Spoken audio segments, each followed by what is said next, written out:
So what I'm wondering is, what numbers in here from 1 to 10, so 1, 2, 3, 4, 5, 6, 7, 8, 9, 10, are factors of this number? Another way of saying factors is divisors. I can take this and divide by one of those numbers and get no remainder. So let's see if we can apply some of those principles. Well, the first thing I'm going to list here, kind of an easy answer, is 1,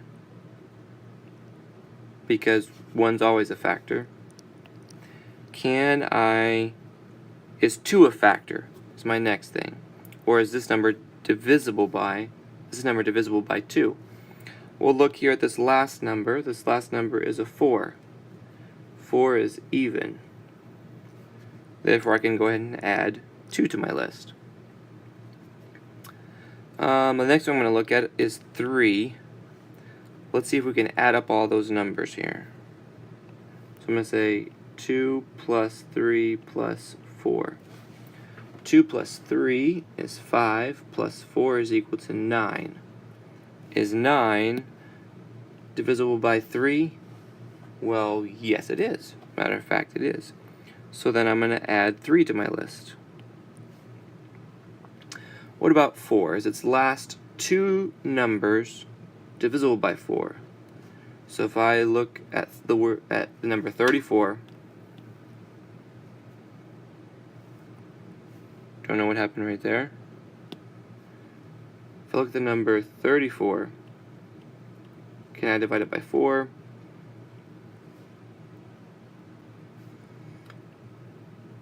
Goes into that 8 times. So notice I'm going to end up with a remainder, right? 8 remainder 2. So then, is 34 divisible by 4? No, it's not, so I'm not going to add 4 to my list. What about 5? Well, I know it's divisible by 5 if the last number is a 5 or a 0. This last number is a 4. So, since that is not a 5 or a 0, I'm not going to add 5 to my list. I know it's divisible by 6 if it's divisible by both 2 and 3. Well, do I have 2 and 3 in this list? Yes, I do, so then I can add 6. 7, I'm just going to try on my own.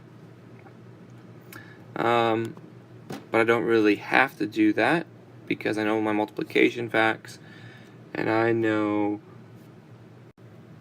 okay, I don't know my division facts that high, so let's just do this real quick. 2, 3, 4 divisible by 7.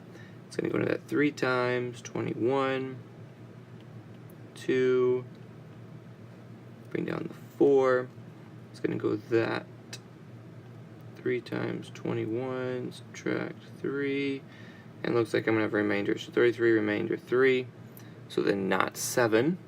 Right, if I had no remainder, then I would add 7 to this list. Now what about 8? Well, another way to also remember 8 is if it was divisible by 2 and 4. I do have 2, right, but not 4. So then it's not going to be divisible by 8. 9 would be if I add up all the digits and divisible by 9. Well, I already add up all the digits and got 9. So then yes, 9 would also be on my list. And what about 10? This last one here is not a 0, so therefore I would not add 10. So then these numbers right here, 1, 2, 3, 6, and 9, are all the numbers from 1 to 10 that are divisors of 234. Your homework is right down here in the bottom. Starts on page 43. All of them with a 6, all of them with a 5, and then 10 more. It's going to give you a total of 15 homework problems today. Sorry, I know you're wanting more than that, but I hope you'll be okay with that. Good luck, and I can answer some questions tomorrow if need be.